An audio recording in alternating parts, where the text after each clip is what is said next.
আচারটা এত লোভনীয় হয়েছিল, আর বাড়িতে থাকা মশলা দিয়েই আমি তৈরি করেছি। আপনারা দেখতে থাকুন।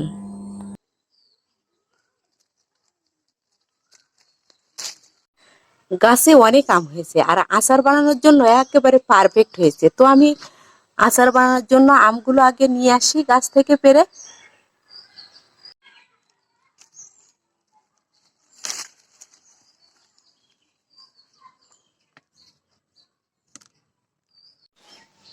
গাছ থেকে আম পেড়ে নিয়ে এলাম, আচার হবে।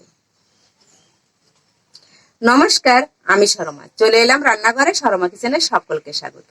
পুরনো বন্ধুদেরকে অনেক অনেক ভালোবাসা রইল, নতুন বন্ধুদের কাছে অনুরোধ রইল সাবস্ক্রাইব করে আমার পাশে থাকুন। ভিডিওটা ভালো লাগলে শেয়ার করে আমাকে সহযোগিতা করুন। যারা পেজ থেকে দেখছেন, লাইক কমেন্ট শেয়ার করে ফলো বাটনে ক্লিক করে আমাকে সহযোগিতা করুন। চলুন তাহলে বন্ধুরা, রেসিপিটা শুরু করা যাক।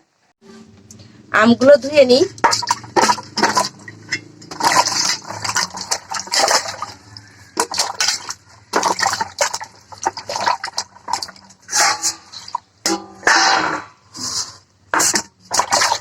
এই পাত্রে উঠিয়ে নিই।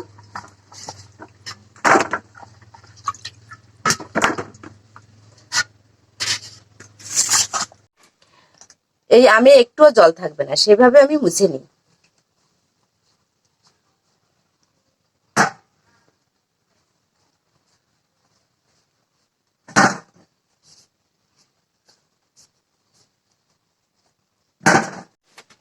খোসাটা ফেলে দেব।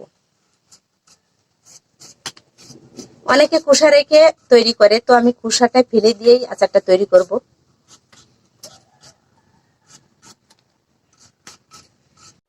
এভাবে ছেলে নিলাম, মাঝখানে ফেরে নিই।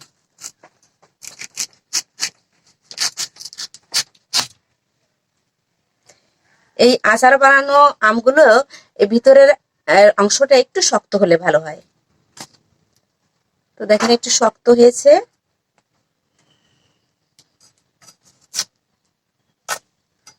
আটিটা ফেলে দিলাম।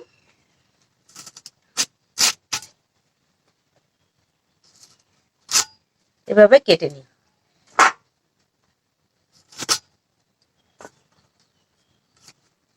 তো সব আমি এইভাবে কেটে নিব। আমি কেটে নিয়েছি সবগুলো এই পাত্রে। আর যে মশলাটা লাগবে আমার এই আমের আচারটা তৈরি করতে, সেটা যে সরিষার তেল নিয়েছি 250 গ্রাম, আর এটা হচ্ছে পাঁচফোড়ন। এর ভিতরে মরি, কালো জিরে সব ধরনের মশলা থাকে, তো এটাই ব্যবহার করব। আলাদা করে কিছু আমি আলাদা আলাদা কোনো মশলা নিব না। আর জিরে নিয়েছি, আর নিয়েছি শুকনো জল, চিনি। এই উপাদান দিয়েই আমি আমের আচারটা তৈরি করব। আমি একটু হলুদ মাখিয়ে নিই। আমার আমটা কাটতে কাটতে প্রচুর বৃষ্টি নেমে গেছে।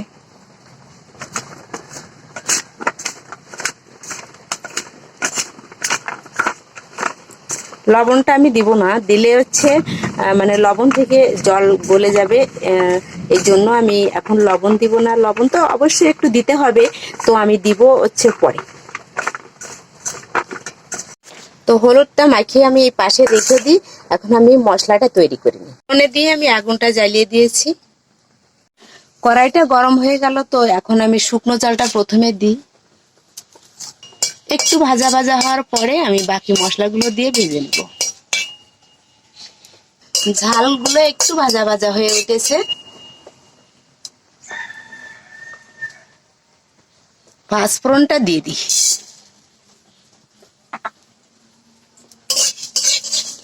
পাঁচফোড়নের ভিতর যেহেতু সবগুলো মশলাই থাকে, তাই ভিন্ন ভিন্ন ভাবে আর আলাদা করে কোনো মশলা নেওয়ার প্রয়োজন হয় না।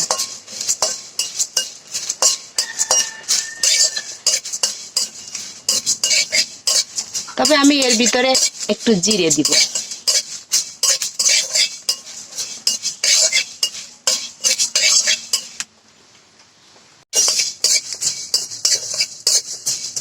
এই মশলা একটু ভাজা হয়ে উঠেছে, এখন জিরেটা দিয়ে দেব। জিরে খুব অল্প সময়ে ভাজা হয়ে যায়, তো এই জন্য।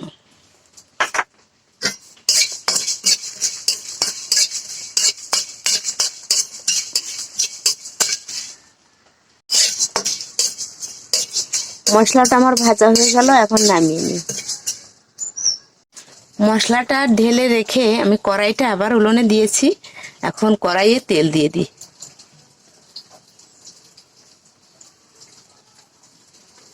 দিয়ে দিলাম তেল। তেলটা গরম হোক। তেল গরম হতে হতে আমি মশলাটা শিলপাটাতে বেটে রেডি করে নিই। শুকনো ঝালটা বেটে নিয়েছি, এখন বাকি মশলাগুলো বেটে নিই।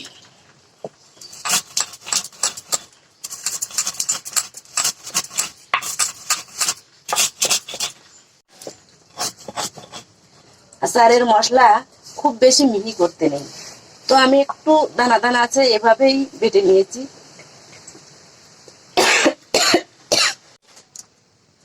তেল গরম হতে হতে দুটো মশলাই বেটে আমি পাশে রেখে দিলাম।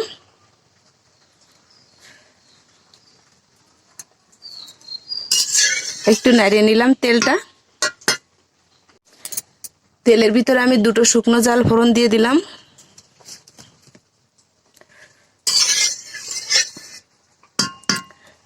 তেলটা গরম হয়েছে,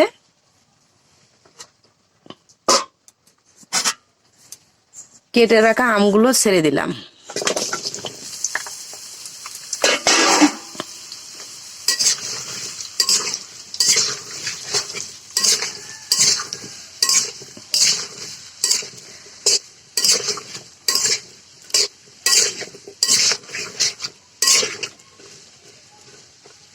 এখন মিডিয়াম জাল রেখে আমি আমটাকে সিদ্ধ করে নেব।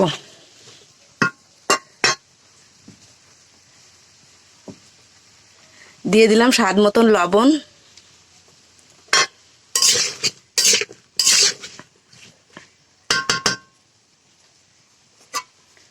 ঢাকা দিয়ে সিদ্ধ করে নিই।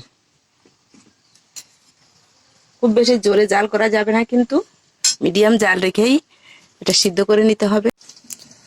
মাঝে মাঝে ঢাকনাটা খুলে একটু নাড়িয়ে নেব।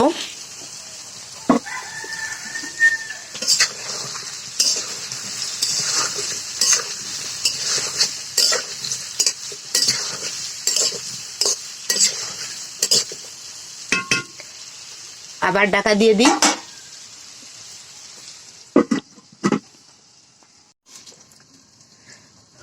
মাঝে মধ্যে কয়েকবার আমি ঢাকনা খুলে একটু নাড়িয়ে নিয়েছি। আবার ঢাকনাটা খুলে নিলাম।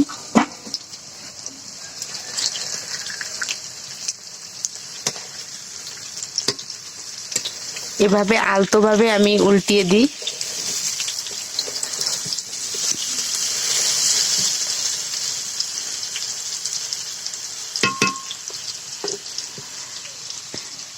আমটা আমার সিদ্ধ হয়ে গেছে।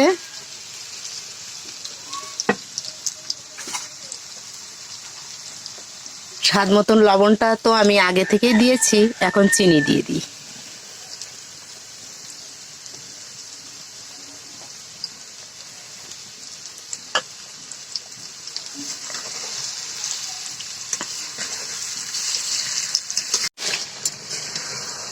এভাবে আলতোভাবে একটু নাড়তে থাকি, কারণ আমি চিনি দিয়েছি।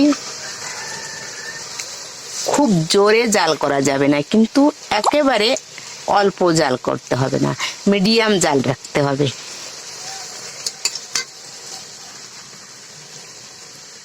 গুঁড়ো করা যে ঝাল রেখেছিলাম সেটা দিয়ে দিই। আপনারা রং করার জন্য কাশ্মীরি লঙ্কার গুঁড়ো দিতে পারেন, তো আমি দিব না, আমি এভাবেই তৈরি করব। আর বেটে রাখা মশলাটা পরিমাণ মতন দিয়ে দিলাম। অনেকটা মশলা করেছি আমি, সবটা দিব না, পরিমাণ মতন দিয়ে দিলাম।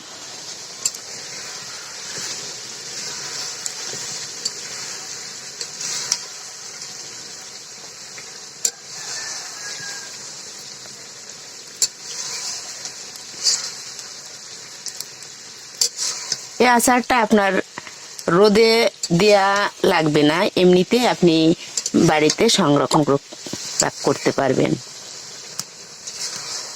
ফ্রিজ ছাড়া এমনিতে আপনি রাখতে পারবেন। মাঝে মধ্যে একটু দিলেও দিবেন, কিন্তু আপনার না দিলেও কিন্তু আচারটা নষ্ট হবে না।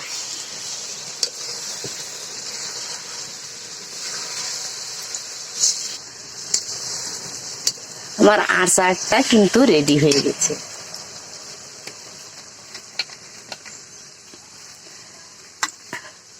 রাঁধুনি ভিনেগার 1 চামচ ভিনেগার দিয়ে দেব। আর এই ভিনেগারের জন্যই কিন্তু আপনার আচারটা একটু নষ্ট হবে না।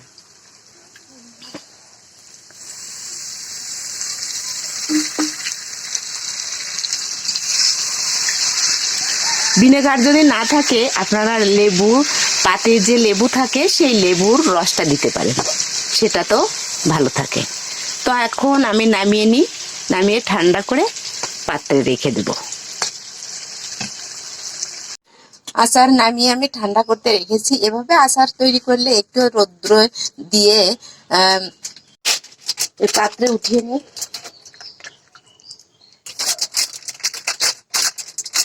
আচার সবসময় কাচের জারে রাখলে ভালো থাকে, তাই আপনারা কাচের জারে রাখারই চেষ্টা করবেন।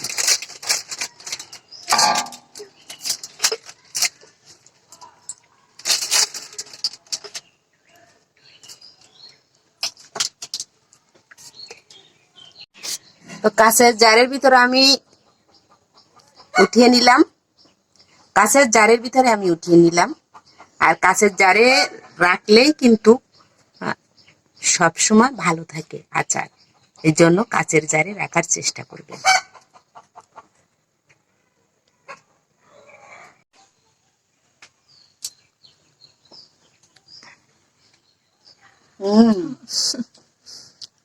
খুব সুন্দর হয়েছে।